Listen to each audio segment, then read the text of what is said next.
तर मध्य रेल्वेची वाहतूक देखील विस्कळीत झालेली आहे। मध्य रेल्वे विलंबाने सुरू असल्याचं कळत आहे। 10 ते 15 मिनिटं विलंबाने मध्य रेल्वेची वाहतूक सुरू आहे। घाटकोपर परिसरामध्ये रेल्वे रुळावर पाणी साचण्यास सुरुवात झालेली आहे, तर तिथे हार्बर रेल्वेची वाहतूक देखील 10 ते 15 मिनिटं विलंबाने, पश्चिम रेल्वेची वाहतूक साधारणपणे 5 ते 10 मिनिटं विलंबाने सुरू असल्याचं दिसतंय। मुंबईत परतीचा पाऊस मोठ्या प्रमाणावर होतोय आणि याचा फटका रेल्वे वाहतुकीला बसलाय, तर सखल भागात पाणीच पाणी परिस्थिती पाहायला मिळतीये।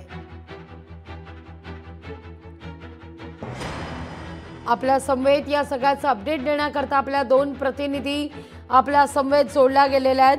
आपल्या सोबत आहेत अर्थातच मीनाक्षी म्हात्रे, ज्यांनी आपल्याला अपडेट दिला की मुंबईत परतीच्या पावसाला मोठ्या प्रमाणावर सुरुवात झाली आहे, त्यामुळे सखल भागात पाणी साचलेलं आहे, वाहतुकीचा वेग मंदावला आहे। तर ट्रेनचे अपडेट घेण्याकरता आपण जाऊया आपल्या प्रतिनिधी भाग्यश्री प्रधान आचार्य यांच्याकडे।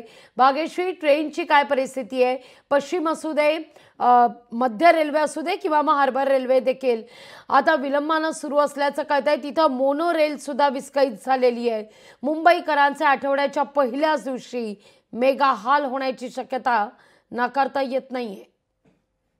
नक्कीच लागवी। खरं तर आपल्या सहकारी मीनाक्षी म्हणाल्या तसं परतीचा पाऊस सुरू झालेला आहे। राजस्थानमधनं माघारी पाऊस फिरतोय आणि याच सगळ्या पार्श्वभूमीवर आज जर बघतोय तर मुंबईमध्ये देखील मुसळधार पावसाला सुरुवात झाली आहे। खरं तर पुढील 4 ते 5 तास हा मुसळधार पाऊस पडणार असल्याची माहिती जी आहे ती हवामान खात्यातर्फे देण्यात आली आहे आणि याच सगळ्याच्या पार्श्वभूमीवर सकाळपासून जोरदार पाऊस पडतोय। दृश्यमानता कमी झालेली पाहायला मिळते, वातावरण ढगाळ आहे आणि याचाच परिणाम मुंबईतील वाहतुकीवर झालेला आहे। मग ती वाहतूक मध्य रेल्वे असो किंवा पश्चिम रेल्वेची वाहतूक असो, याचबरोबर मोनो रेल आणि त्याचबरोबर जे चाकरमानी जे आहेत ते जे नोकरीला बाहेर पडतात, आज सोमवार आहे तर ते जे गाडी घेऊन बाहेर पडतात त्यांच्यासाठी सुद्धा आज ह्या सगळ्याला तोंड द्यावं लागणार आहे त्यांना। कारण बघितलं तर मुळात जर वाहतूक कोंडीचं नियमन बघितलं तर आता सध्या सायन ब्रिज असेल किंवा जो एल्फिस्टन ब्रिज आता पाडायला घेतलाय, हे दोन्ही ब्रिज मुंबईतले बंद झालेले आहेत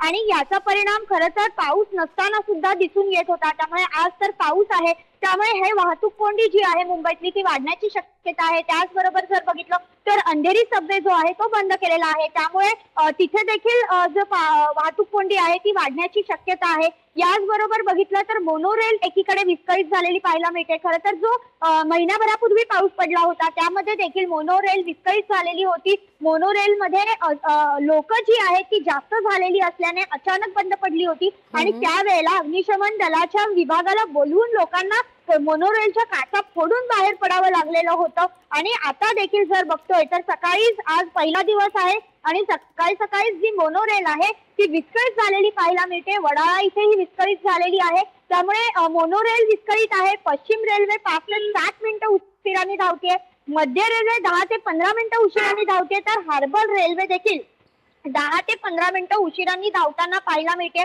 जर बघितलं तर मध्य रेल्वेचं घाटकोपर स्टेशन आहे त्याच्यामध्ये ट्रॅक मध्ये पाणी साचलेलं पाहायला मिळतंय। हे पाणी खरं तर सकाळपासून साचलेलं होतं, जसा पाऊस वाढतोय तसं पाण्याचं साचण्याचं प्रमाण देखील वाढताना पाहायला मिळतंय। एकंदरीत जर आपण बघितलं तर सध्या आज पावसामुळे जी गोंधळ उडण्याची जी शक्यता आहे ती वाढलेली पाहायला मिळते। अजूनही हवामान जे आहे ते दृश्यमानता जी आहे ती कमीच झालेली आहे, कारण ढगाळ वातावरण आहे।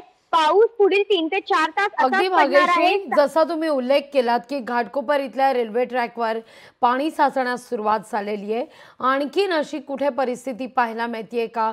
अशी आता काही ठिकाणी बातमी सुद्धा समोर येते की दादर परिसरातल्या रेल्वे ट्रॅकवर पाणी शिरण्यास सुरुवात झालेली आहे, पाणी साचण्यास सुरुवात झाली आहे। त्या दृष्टिकोनातून काही अपडेट पोहोचतायत का? काय नेमकी परिस्थिती आहे? कारण 8:08 झाले आहेत, अनेक मुंबईकर याच रेल्वेना आता कार्यालयीन वेळा गाठण्याकरता बाहेर पडतील, त्या दृष्टिकोनातून अपडेट देण्याच्या करता म्हणून काय सध्या परिस्थिती पाहायला मिळते? इतर रेल्वे ट्रॅकवर काही पाणी साचण्यास सुरुवात झाली आहे का घाटकोपर वगळता? किंग सर्कल आहे तिथे ऑलरेडी पाणी साचलंय। किंग सर्कल हा जर भाग बघितला तर अत्यंत दादर स्टेशनला जवळ असा हा भाग आहे। मागच्या वेळी देखील जर आपण बघितलं तर किंग सर्कलला ज्या वेळेला पाणी साचलं होतं त्यावेळेला दादर येथील स्टेशनवर बसच्या ट्रॅकमध्ये देखील पाणी साचण्यास सुरुवात झालेली होती. त्याचबरोबर भरती ओहोटीचं जे प्रमाण आहे ते देखील याला सगळ्याला महत्वाचं ठरतं. त्यामुळे आता जर बघितलं तर दादर स्टेशनच्या ट्रॅकवर देखील हळूहळू पाणी साचताना पाहायला मिळतंय. मात्र पावसाचा जोर काहीसा ओसरल्याने कुठेतरी थोडासा दिलासा मिळालाय. परंतु असं असलं तरी दृश्यमानता जी आहे ती अजूनही कमी आहे. वातावरण ढगाळ आहे, त्यामुळे पुढील 2 ते 4 तास पावसाचा अंदाज तर आहे जो हवामान खात्याने दिलेलाच आहे. त्यामुळे पुढची येणारा काही तास हा पाऊस कसा पडतोय आणि त्याच्यावर सगळी पुढची जी ट्रेनची गणितं आहेत ती अवलंबून असणार आहेत. मात्र तोपर्यंत जर बघितलं तर अनेक चाकरमानी जे आहेत ते नोकरी निमित्त कामानिमित्त बाहेर पडलेले पाहायला मिळतात. अगदी भाग्यश्री, आपण ज्यावेळी संवाद साधण्याला सुरुवात केलेली होती त्यावेळी मात्र पावसानं काहीशी उसंत घेतलेली होती, जोर कमी झालेला होता. पण आता आपला संवाद संपत असताना पावसाचा जोर वाढल्याचा पाहायला मिळते. भाग्यश्री, तुर्तास धन्यवाद तुम्ही दिलेल्या एकूणच या सविस्तर माहिती करता. लोकशाही मराठी ऐका, पहा, जागरूक रहा.